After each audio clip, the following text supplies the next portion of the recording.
ஹரே கிருஷ்ணா. 2004 வருஷம் நாங்கள் கோயிலுக்கு போகும்போது முதல் முறையாக குரு மகாராஜ் வந்து கோயிலுக்கு வந்திருந்தார். சொன்னாங்க இந்த மாதிரி சன்னியாசி வராங்கன்னு சொல்லி சொன்னாங்க. எனக்கு யாருக்கும் தெரியாது. பட் நாங்கள் சின்ன பசங்களாம் 3 பேர், அண்ணன் தம்பிங்க 3 பேரும் வேஷ்டெலாம் கட்டிக்கிட்டு நல்லா கீர்த்தனை குதிச்சிட்டு இருந்தோம். ஸோ மகாராஜ் கிளாஸ்லாம் முடித்த பின்னாடி பிரசாதம் கொடுத்தாரு. ஸோ பிரசாதம் கொடுக்கும்போதே அவர் சொன்னார், who are this nice 3 looking sadhus அப்படின்னு சொல்லி கேட்டார். ஸோ ஃபஸ்ட்டு எங்களை பேசும்பொழுதே 3 சாதுஸ் அப்படின்னு. அப்புறம் எங்களுடைய கோகுல் பிரபு வந்து பேர் வச்சுருந்தார், ஏகாத்விதா திரித்தான்னு சொல்லிட்டு 1 2 3 பேர் வச்சுருந்தார். ஸோ திஸ் ஆர் 3 ரிஷிஸ் ஏகாத்விதா திரித்தான்னு சொல்லி சொன்னார். அப்புறம் மகாராஜ் ரொம்ப சிரிச்சார், சந்தோஷமாக இருந்தார். மகாராஜ் வந்து நடந்து போயிட்டுருக்காரு. பின்னாடி ரஷ்யன் டிவோட்டிஸ்லாம் எங்க கூட நல்லா விளாண்டே இருப்பாங்க. ஸோ ஒரு ரஷ்யன் டிவோட்டி சொன்னார், மகாராஜ் இந்த தீட்சைகள்னாரு. எனக்கு தீட்சை என்னன்னே தெரியாது. மகாராஜ் நடந்து போயிட்டு இருக்க, நிறைய சீனியர் டிவோட்டிஸ்லாம் போயிட்டு இருக்காங்க. நான் இங்கேருந்து கத்துறேன், மகாராஜ் அப்படின்னு கத்துறேன். மகாராஜ் திரும்பி பார்க்குறாங்க, எல்லாரும் திரும்பி பார்க்குறாங்க. என்னடா இவங்க கூப்பிட்றான்னு சொல்லிட்டு, ஐ வாண்ட் தீக்ஷா அப்படின்னேன். எனக்கு தீக்ஷா என்னன்னே தெரியாது. இன்னும் ஏதோ ஸ்வீட்டுன்னு நினச்சிட்டு நான் கேட்டேன், ஐ வாண்ட் தீக்ஷா அப்படின்னு கேட்டேன். மகாராஜ் திரும்பி பார்த்து, கம் டு மை ரூம் அப்படின்னு சொல்லி சொன்னார். ரூமுக்கு போவே இல்லை. ஏன்னா அப்புறம் எங்கள் டெம்பிள் பிரசிடென்ட் பிடிச்சிட்டாரு, என்ன நீ நினச்சிட்டு இருக்கு, எங்கே கேட்டால் கேட்க, நீ இப்போ தீட்சை வாங்கிறியா வா அப்படின்னு சொல்லிட்டு தீட்சைனா என்னன்னு சொல்லிட்டு அதுக்கப்புறம் ப்ராசஸ்லாம் சொல்லி கொடுத்தாங்க. அதுக்கப்புறம் நாங்கள் பெருசாக அதை பற்றி யோசிக்கவே கிடையாது. தீட்சை வரும்போது வரட்டுன்னு சொல்லிட்டு நாங்கள் ரொம்ப சந்தோஷமாக விளாண்டுட்டு இருந்தோம். ஸோ ஒரு முறை கௌரவ பூர்ணிமாவுக்கு முன்னாடி நாள் எங்கள் டெம்பிள் பிரசிடென்ட் எங்களை ரூமில் கூப்பிட்டார், 3 பேரையும், கம் ஹியர் அப்படின்னு. ரொம்ப சீரியஸாக இருந்தார், கோவமாக கேட்டார். So what mantras you are sanding அப்படின்னா, ஹரே கிருஷ்ண மந்திரம், தென் ஜெய் ஸ்ரீ கிருஷ்ணன், தென் நமோ விஷ்ணு பாதாய கிருஷ்ணன், ஸ்ரீமதே பக்தி வேதாந்த சாங். What you are proper disciple? ஒன்றுமே தெரியல. You should not chant this mantra, now you should chant this mantra அப்படின்னு சொல்லிட்டு எங்களுக்கு பிரணாம மந்திரமே அப்படி பயப்படுத்தி தான் கொடுத்துறாங்க. ஸோ எங்களுக்கு அந்த மாதிரி தான் மகாராஜோடைய ஃபஸ்ட்டு இன்ட்ராக்ஷன் நடந்தது. மகாராஜோட நிறைய ஞாபகங்கள் இருக்குது.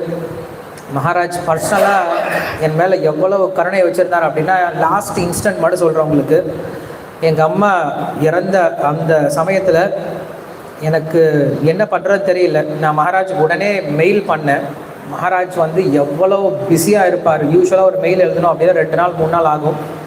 நான் எங்கள் அம்மாவை பற்றி எழுதின அடுத்த 1 மணி நேரத்தில் எனக்கு மெசேஜ் வந்திருக்கு, உங்கள் அம்மா நல்ல பக்தர், அதனால் கண்டிப்பாக அவங்க கிருஷ்ணருடைய பாதத்தை அடைஞ்சிருப்பாங்க, கவலைப்பட வேண்டாம் அப்படின்ட்டு உடனே ஆறுதல் சொன்ன ஒரே ஒருத்தர் எங்கள் குரு மகாராஜ் தான். எங்கள் மகாராஜாவை நான் பர்சனல் சர்வெண்ட்டாக 6 மாதம் ட்ராவல் பண்ணேன். ஸோ மகாராஜா பர்சனலாகவே பார்த்துருக்கேன். நம்ம வெளியில் பார்க்கும்போது எவ்வளோ ஸ்ட்ரிக்டாக இருக்காரோ உள்ள அவ்வளவு சாஃப்டாக இருப்பார். ரொம்ப ஜோவியலாக, ரொம்ப ஜோக்காக, ரொம்ப சிம்பிளாக இருப்பார். மகாராஜோடைய எல்லாருமே சொன்னீங்க ரொம்ப சிம்பிளிசிட்டி அப்படின்னு சொல்லிட்டு. அவருடைய சூட் கேஸ் எல்லாம் ரொம்ப பழசு கிழிஞ்சி போனாலும் அது வந்து தைச்சி போட்டுப்பார், தவிர புதுசு உடனே மாற்ற மாட்டார். அவருடைய ட்ரெஸ்ஸும் அப்படி தான், என்றைக்கும் ஐரன் பண்ணி போட்டுக்கவே மாட்டார். மகாராஜ் நீங்கள் ஐரன் பண்ணி போட்டுக்கலாம் இல்லை, நோ நீட், இட்ஸ் இனஃப் அப்படின்றவார். காலையில் 2:30 மணிக்கு எந்திரிச்சிருவார். எந்திரிச்சிட்டு நிறைய வைஷ்ணவ பஜன், பெங்காலி பஜன்ஸ் நிறைய கேட்பார். நைட்டு கரெக்டாக 8:30 மணிக்கெலாம் தூங்கிடுவார். ரொம்ப கம்மியாக தான் சாப்பிடுவார். பட் எப்பயுமே சர்வீஸ் பண்ணுறதுலேயே தான் இருப்பார். அவர் வந்து டைம் வேஸ்ட் பண்ணி நான் ஒரு தடவை கூட பார்த்தது கிடையாது. எவ்வளோ டயர்டாக இருந்தாலும் அவ்வளோ சேவை பண்ணுவார்.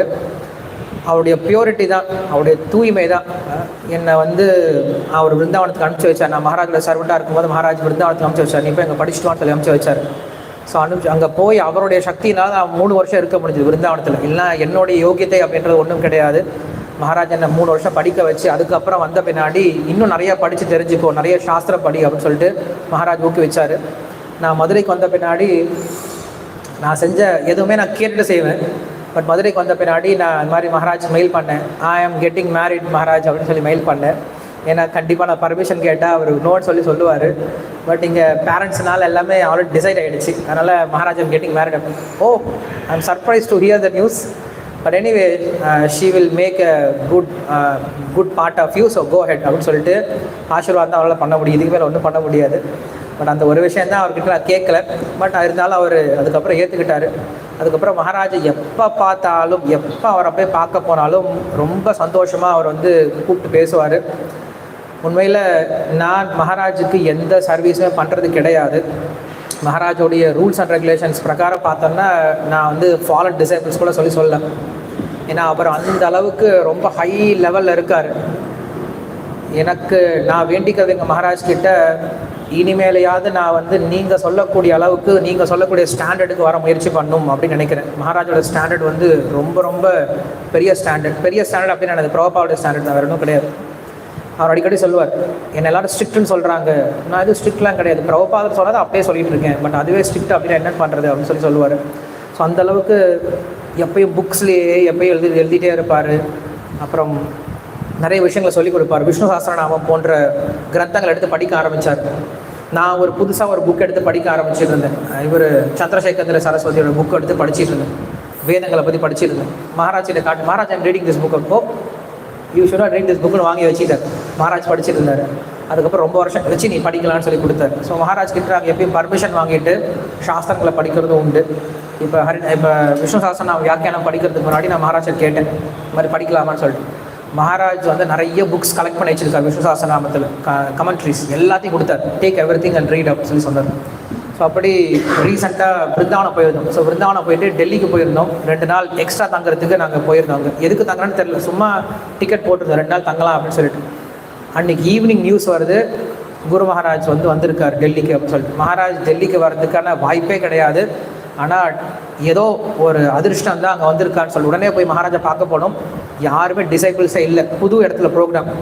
அதனால் மகாராஜோட 2-3 மணி நேரம் நல்லா பேசுறதுக்கு வாய்ப்பு கிடைச்சது. இந்த மாதிரி யூஸ்வலாக கிடைக்காது. இப்படி மகாராஜோடைய குணங்களை பற்றி யோசித்து பார்த்தோம் அப்படின்னா, ரொம்ப எளிமையானவர், ரொம்ப டெடிக்கேட்டாக இருப்பார், அதே போல் ரொம்ப ஸ்வீட்டாக இருப்பார், ரொம்ப ஸ்ட்ரிக்டாகவும் இருப்பார். அதுக்கு எல்லாத்துக்கும் மேலே ரொம்ப சொல்ல போகிறோம் அப்படின்னா அவருடைய சரணாகதி தான். மகாராஜ் அடிக்கடி என்கிட்ட சொல்லியிருக்கார், நான் வந்து வெஸ்ட் பெங்காலில், அதாவது பங்களாதேஷில் ப்ரீச்சிங் பண்ணும்போது எனக்கு மலேரியா வரும். அந்த மலேரியாவை எண்ண ஆரம்பித்தேன், 40 முறை எண்ணினேன், அதுக்கப்புறம் எண்றதையே விட்டுட்டேன்னு சொல்லி சொன்னார். ஸோ அப்படின்னா 40 முறைக்கு மேலேயே வந்திருக்கு அவருக்கு மலேரியா. அது என்ன வந்தாலும் பரவாயில்ல, அவர் உடம்பு என்ன தான் ஆனாலும் பரவாயில்ல, அவர் சாதனை மட்டும் விட்டு கொடுக்க மாட்டார். அவருக்கு 2 ஆப்ரேஷன் பண்ணியிருந்தாங்க. அந்த ஆப்ரேஷன் பண்ணும்போது கூட வீல் சேரில் உட்கார வச்சு அவர் மங்களாரத்தி கூட்டிகிட்டு போ அப்படின்னு சொன்னார். ஒரு சமயம் மாயாப்பூரில் வந்து 4 காலில் மங்களாரத்திக்கு வந்தாங்க அப்படின்னு சொல்லிட்டு பக்தர்கள் சொன்னது உண்டு. ஸோ அவரால் நடக்க முடியல, 4 காலில் முட்டி போட்டுட்டே அப்படியே மங்களாரத்துக்கு வந்தான்னு சொல்லி சொல்கிறது உண்டு. ஸோ மகாராஜோடைய ஸ்ட்ரிக்ட்னஸ், அவர் வந்து மற்றவங்ககிட்ட மட்டும் ஸ்ட்ரிக்டாக கிடையாது, தன்கிட்டையும் ரொம்ப ஸ்ட்ரிக்டாக இருப்பார், ஃபுட்டுலேயும் ரொம்ப ஸ்ட்ரிக்டாக இருப்பார். ஸோ இதெல்லாம் பார்க்கும்போது நான் எங்கேயோ தூரம் போயிட்ட மாதிரி இருக்குது மகாராஜ் கிட்டேருந்து. ஸோ மறுபடியும் நான் வந்து என்னுடைய பழைய விஷயங்கள்லாம் ஞாபகப்படுத்திட்டு மகாராஜ் எப்படி இருந்தாரோ அந்த ஸ்டாண்டர்டை கொஞ்சமாவது ஃபாலோ பண்ண முயற்சி பண்ணணும் அப்படின்ற விஷயத்தை தான் இன்றைக்கி நான் மகாராஜ் கிட்ட பிரார்த்தனை பண்ணிக்கிறேன். ஸோ கண்டிப்பாக மகாராஜுடைய ஆசீர்வாதம் எல்லாருக்கும் கண்டிப்பாக கிடைக்கும். நம்மளும் பிரார்த்தனை பண்ணிக்கலாம், மகாராஜ் எப்படியாவது மதுரைக்கு இந்த நம்ம கிருஷ்ணவல்ராம் கோயிலை கூட்டிகிட்டு வரதுக்கு முயற்சி பண்ணலாம். ஏன்னா மகாராஜுக்கும் ரொம்ப சந்தோஷம். சொன்ன மாதிரி இங்கே முதல் முறையாக மதுரையில் வந்து அவர் தான் விதை போட்டு போனார். ஸோ கண்டிப்பாக அறுவடை பண்ணுறதுக்கு அவர் வரணும். அதனால் நாங்கள் கண்டிப்பாக இங்கே இருந்து சேவை பண்ணுறது, நம்ம மகாராஜ் கூப்பிட்டாலும் வர முடியாது, நாங்கள் எந்தளவுக்கு சேவை பண்ணுறோமோ அந்தளவுக்கு அவராக கணிஞ்சு வந்தால் தான் உண்டு. ஸோ மகாராஜ் வர மாதிரி, மகாராஜ் இங்கே வராரோ இல்லையோ, அவருடைய இன்ஸ்ட்ரக்ஷன் இங்கே இருக்குது, அவருடைய இன்ஸ்ட்ரக்ஷனை ஃபாலோ பண்ணோம் அப்படின்னா கண்டிப்பாக மகாராஜ் இங்கே இருக்கிறதுக்கு சமம் தான். ஸோ முடிஞ்ச வரைக்கும் நாங்கள் இங்கே இருக்கக்கூடிய பக்தர்கள் எல்லாம் சேர்ந்து மகாராஜ் திருப்திப்படுத்தும் விதமாக சேவை பண்ண முயற்சி பண்ணலாம். His Holiness Bhakti Vikas Swami Maharaj ki, His Holiness Bhakti Vikas Swami Maharaj Vyas Puja Maha Mahotsav ki, Srila Prabhupada ki. Hare Krishna.